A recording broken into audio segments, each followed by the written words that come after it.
Salam alaikum azul fillaoun, bonjour.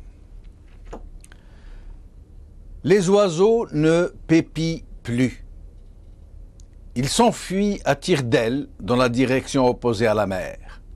Les animaux sortent de leurs terriers, de leurs trous, tirent sur leurs laisses, cassent leurs enclos et courent vers les hauteurs.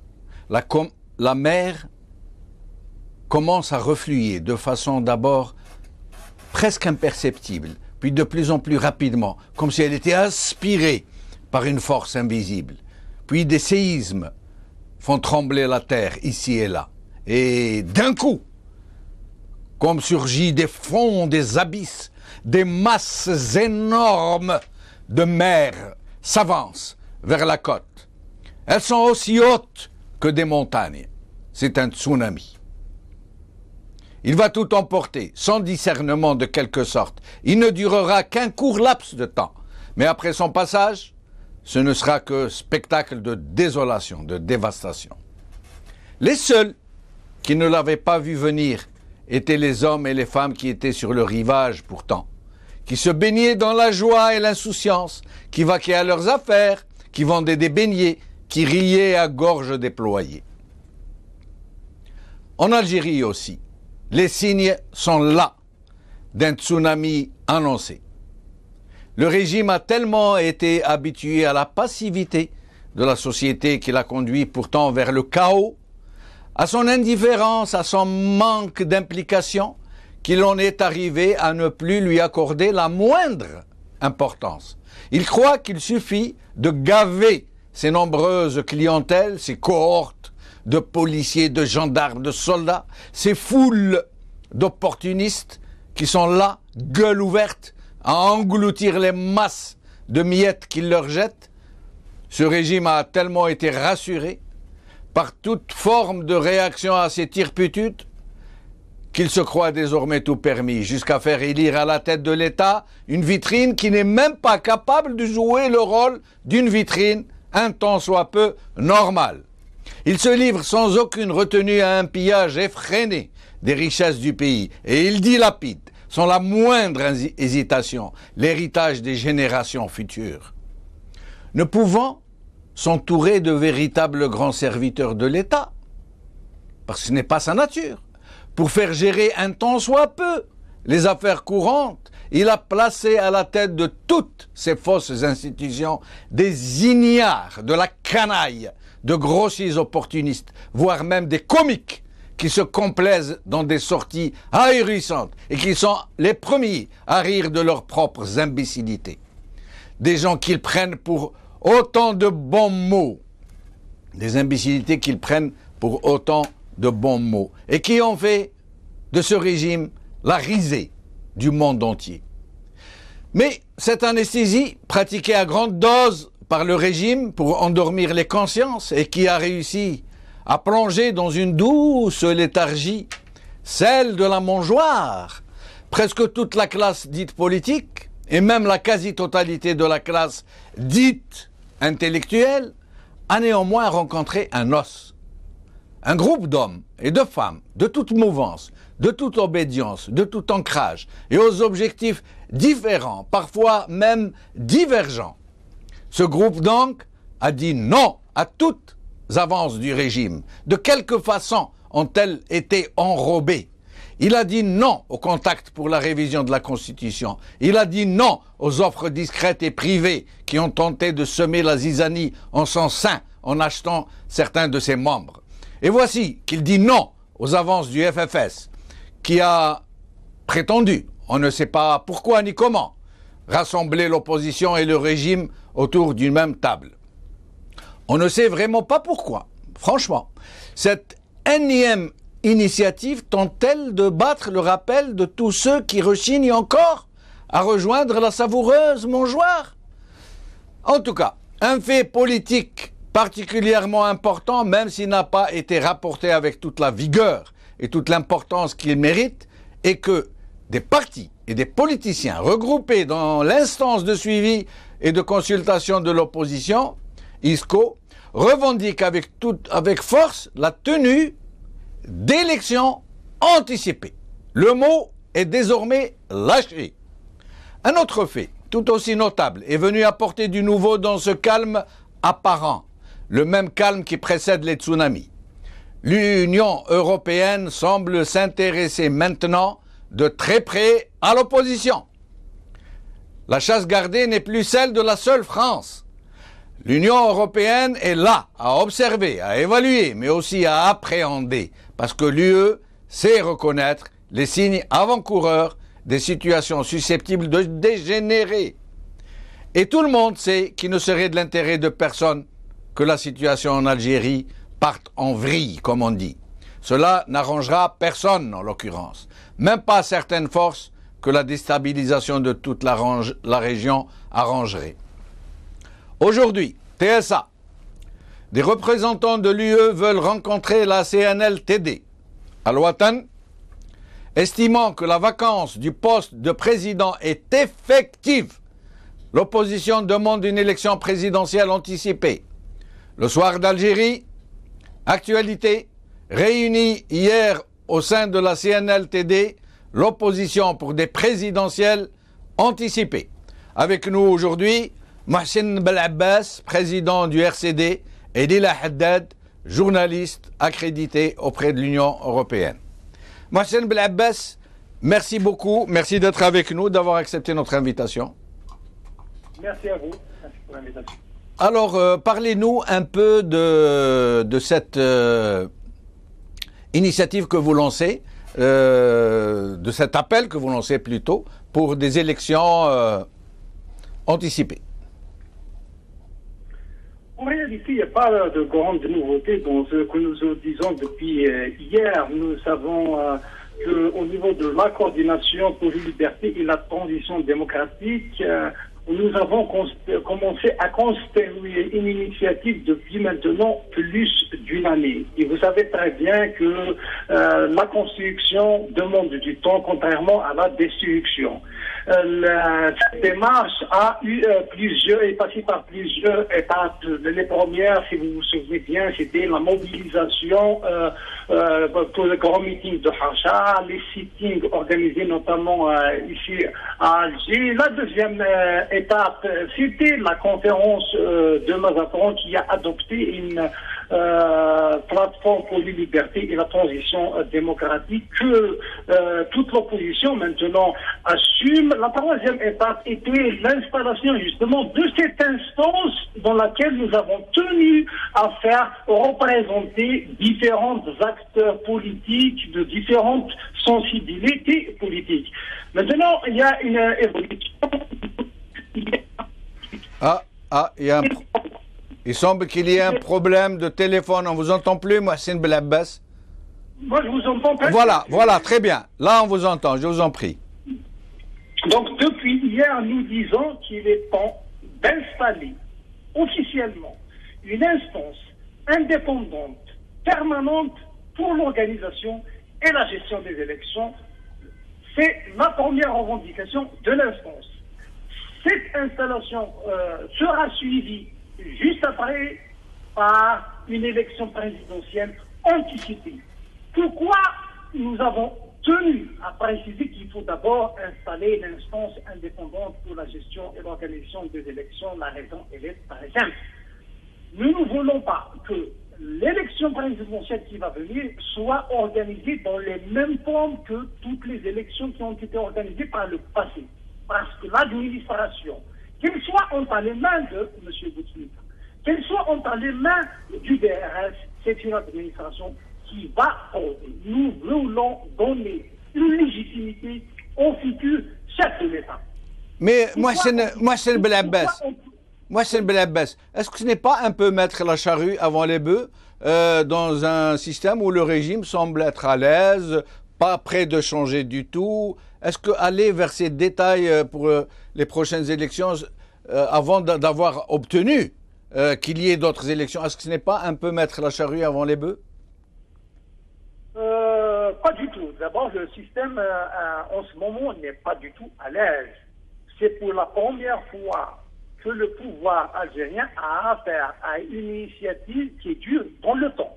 Par le passé, à chaque fois qu'il y a une initiative de l'opposition qui a été lancée, ils ont toujours réussi à la faire capoter en l'espace d'une semaine, voire un mois dans un certain nombre de cas. Maintenant, nous sommes dans une initiative qui dure depuis plus d'une année, qui se renforce à chaque fois.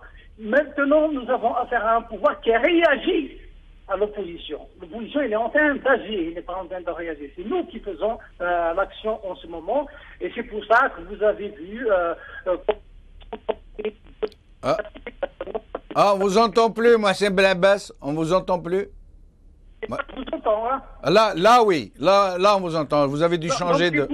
C'est pour ça qu'ils ont essayé au mois de mai, au mois de juin, de cacher notre initiative en lançant une phase de consultation autour d'un personnage très décrié ici en Algérie. C'est pour ça qu'ils ont lancé une autre initiative depuis maintenant un mois, soi-disant pour reconstruire un consensus national, comme s'il y avait déjà encore un consensus national qui a existé depuis 62. Justement, Mohsen Belabès, parlez-nous de l'initiative du FFS et dites-nous ce qu'a été votre réaction en tant que CNLTD.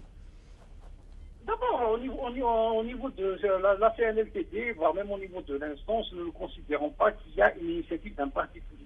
Nous considérons qu'il y a une tentative de déstabilisation qui est venue du pouvoir.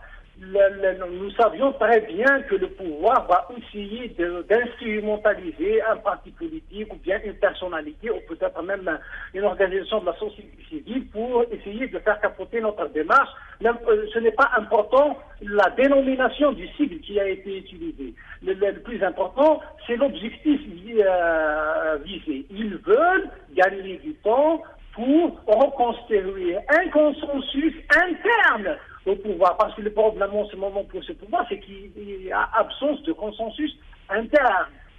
Mais ils n'ont pas réussi, ils ne vont pas réussir, parce que l'instance est en train de se renforcer, ses revendications sont très claires. Nous sommes en train, à travers notre appel d'hier, de le lancer en réalité une bouée de sauvetage. Nous sommes en train de leur dire que si vous voulez, et c'est ce qu'on veut, nous aussi, sauver le pays. Il faut commencer par installer une commission indépendante de gestion des élections qui sera suivie dans un délai très court par une élection présidentielle anticipée.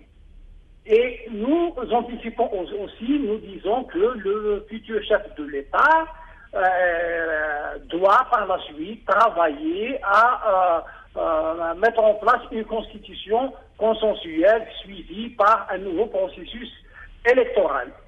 Vous avez rencontré, m'avez-vous dit tout à l'heure au téléphone, des membres d'une délégation de l'Union européenne? Oui, nous avons rencontré ce matin au niveau du siège de l'ambassade de l'Union européenne ici à Alger, une délégation conduite par M. Bernard Salaj, chef de division Maghreb au niveau de l'Union européenne. Nous avons, à leur demande d'ailleurs, discuté de la situation politique interne et régionale, mais aussi des relations bilatérales entre l'Union européenne et l'Algérie. Nous avons constaté que les représentants de l'Union européenne s'intéressaient beaucoup à ce que faisait la CLTD. C'est d'ailleurs pour ça qu'ils ont tenu à nous recevoir ensemble et en même temps.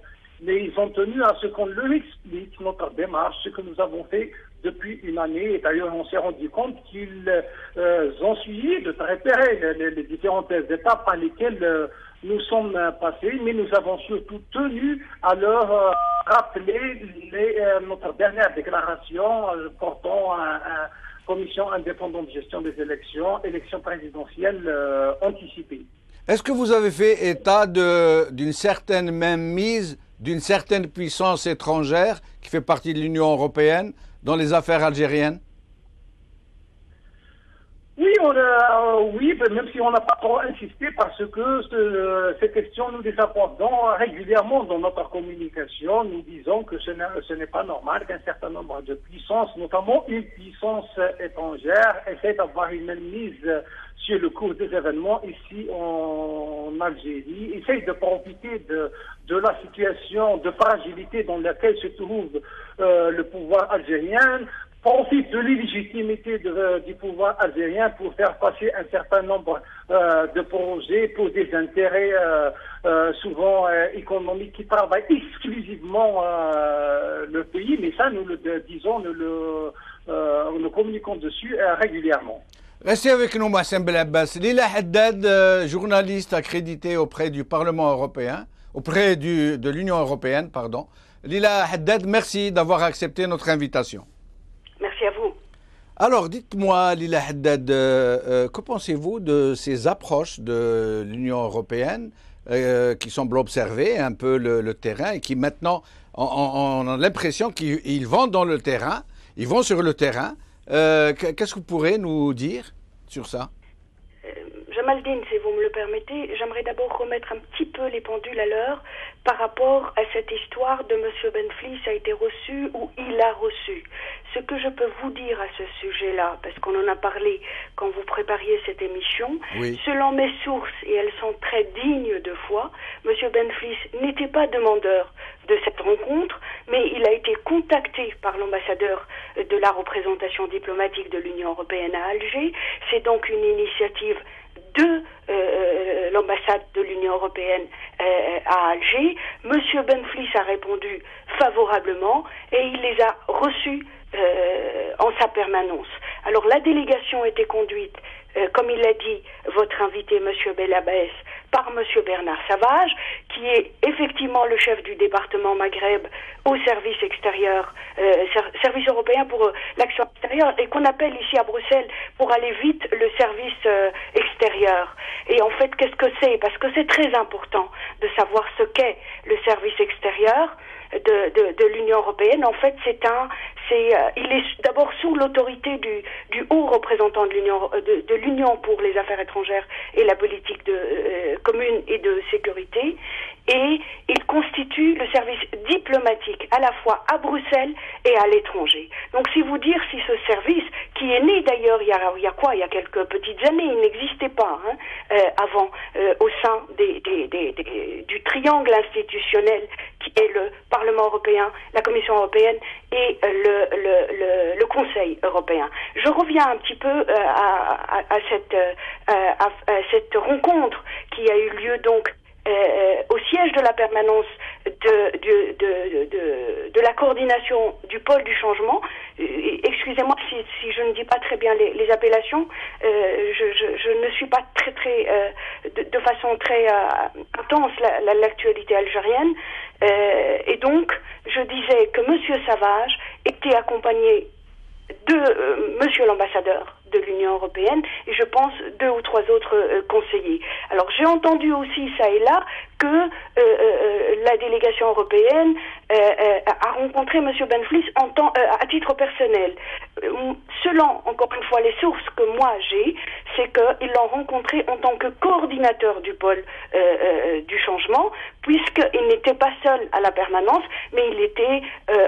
mais pour ça, Lila, nous attendrons le communiqué, nous verrons, mais ce n'est pas tellement important, ça reste de l'ordre du formel. Mais sinon, sur un plan un plan de fond, un plan réel, pourquoi l'Union européenne s'intéresse-t-elle maintenant à l'opposition algérienne et qu'elle les rencontre de façon séparée ou ensemble? Pourquoi, d'après vous? Jamaldine, l'Union européenne est inquiète. Elle est inquiète au plus haut point. le clan Bouteflika au pouvoir inquiète l'Union européenne. Elle s'inquiète pour ses intérêts en Algérie. Elle s'inquiète pour son approvisionnement en gaz algérien. Elle est inquiète pour ses frontières. Elle est inquiète par le nombre de plus en plus grand de migrants algériens qui arrivent en Europe de manière clandestine. L'Europe, elle est aussi inquiète et très inquiète quant aux arrestations arbitraires de journalistes et d'activistes politiques en Algérie. L'Union européenne est en train de donner un signal fort au clan de Bouteflika pour lui dire que nous n'avons plus confiance aux canaux officiels, mais nous devons consulter la société civile, la vraie opposition. Il y a le feu, Jamel, il faut l'éteindre avant que tout s'embrase en Algérie. Ce sont les pompiers qui doivent éteindre le feu en Algérie, non pas ceux qui ont mis le feu. Les pompiers, c'est la vraie opposition, c'est le peuple aussi, ceux qui ont mis le feu, c'est Bouteflika et son clan. Et ce signal, j'ai entendu dire, et là j'aimerais, parce que je vous dis, à chaque fois vous avez l'amabilité de m'inviter à votre émission, que j'adore et que je suis, avec beaucoup d'attention, parce que vous la présentez tellement très bien, et vous suivez tellement très bien l'actualité algérienne, et pour nous, Européens, et à partir d'Europe, vous êtes ce canal d'information que nous n'avons pas sur l'Algérie. Merci pour El Magharibia. Merci pour El Magharibia. D'aller de l'avant par rapport à cette émission.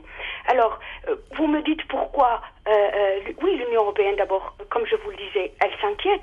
Il faut dire aussi la vérité. Il faut dire qu'il y a ce qu'on appelle un processus de Barcelone qui a été lancé déjà en 1995 et dont le but était justement de créer quelque chose avec toute cette Méditerranée, toute la Méditerranée, tout le pourtour, le bassin méditerranéen. Et il est vrai aussi que on a institué ce qu'on appelle le dialogue politique. Parmi tant d'autres, il y a aussi le dialogue économique, le dialogue culturel, social, etc. Et l'Europe aujourd'hui s'inquiète. Elle s'inquiète parce qu'elle sait qu'il y a un homme malade, mais Lila, excusez-moi de vous interrompre. Il y a une question que tous les Algériens se posent. Donc, je ne vais pas prendre de gants. Avec Mohsen Belabès, j'ai usé d'euphémisme. Je n'ai pas nommé le chat, je n'ai pas nommé le chat. Mais avec vous, je vais le faire. En fait, l'Union européenne, est-ce qu'elle ne sait pas que la France a la même mise directe sur les leviers les plus importants de la décision politique? C'est elle qui décide ce qui doit suivre. Est-ce qu'elle ne le sait pas, l'Union européenne? Écoutez, l'Union européenne, vous le savez, c'est une institution totalement indépendante des États membres, mais en même temps, elle a été créée pour rassembler plutôt pour réconcilier les grands pays, notamment la France et l'Allemagne. Mais bien sûr que l'Union européenne est au courant que du fait de l'histoire, la France a la main mise sur les intérêts économiques de l'Algérie. Quand l'Union européenne engage un dialogue politique avec l'opposition algérienne ou avec la société civile ou avec les officiels aussi, parce qu'elle n'a pas rompu, je veux dire, le contact y est, et ils se concertent, ils se réunissent. Et la preuve, cette fois-ci, quand j'ai entendu que M. Savage serait à Bruxelles, à Alger, pardon, parce qu'il a demandé à rencontrer la vraie opposition en Algérie, parce que il était là de toute façon pour participer à une réunion donc algéro-européenne. Ça n'est pas vrai. Monsieur Savage ne se déplace pas pour les réunions, j'allais dire régulières et où il n'y a absolument rien. Donc c'est une actualité factuelle et il n'y avait pas besoin de mettre tout ce vacarme autour. Oui, l'Union européenne, bien sûr qu'elle est au courant, bien sûr qu'elle sait un petit peu, qu'elle essaye essaye de contrebalancer avec tout cela. L'Allemagne n'est pas dupe non plus. La Grande-Bretagne aussi ne l'est pas moins. Souvenez-vous, en 2008, je pense, si je ne m'abuse, quand M. Sarkozy, pendant que la France avait la présidence tournante de l'Union européenne, Sarkozy avait lancé ce qu'on a appelé l'Union pour la Méditerranée. Et qu'est-ce que c'était l'Union pour la Méditerranée pour lui? C'était passer des accords d'association et du processus de Barcelone pour créer une union qui allait rassembler tous les pays européens de la Méditerranée et les pays arabes de la Méditerranée. Attendez, je termine, c'est très important. Oui. Et c'est là où Merkel lui dit « Ah, Sarko, tu arrêtes ?» Qu'est-ce que tu veux dire par là? Ça veut dire que tu veux encore avoir la main mise tout seul pour la Méditerranée du Sud. Il n'en est pas question. Ou qu'il y ait une union pour la Méditerranée en incluant tous les pays de l'Union européenne ou rien du tout. À ce moment-là, l'Allemagne, qui n'est pas méditerranéenne, elle est aussi incluse et c'est aussi pour contrebalancer. Mais bien sûr que l'Union européenne en tant qu'institution est une chose et la France en tant qu'État est une autre chose. J'entends parler aussi de la mainmise de l'étranger, de l'ingérence. Il n'y a pas d'ingérence, il y a un dialogue politique qui se faisait déjà depuis le lancement du processus de Barcelone avec tous les pays du sud de la Méditerranée. Et ce dialogue, moi je le trouve absolument bénéfique et pour les officiels et pour la société civile et pour la vraie opposition. Et ce que je dois ajouter simplement, la nouvelle politique européenne de voisinage de l'Union européenne consiste à consister plutôt à inclure la société civile et la vraie opposition. Restez avec nous, Leila Haddad, restez avec nous. Mohsen Belabbas, il n'y a pas de doute aujourd'hui que cette sortie de votre groupe, cette initiative, même si elle date, même si vous l'avez toujours exigée, mais cette fois-ci, on sent comme si vous l'aviez formalisée en fait. Vous comptez la mettre sur le terrain comment? Comment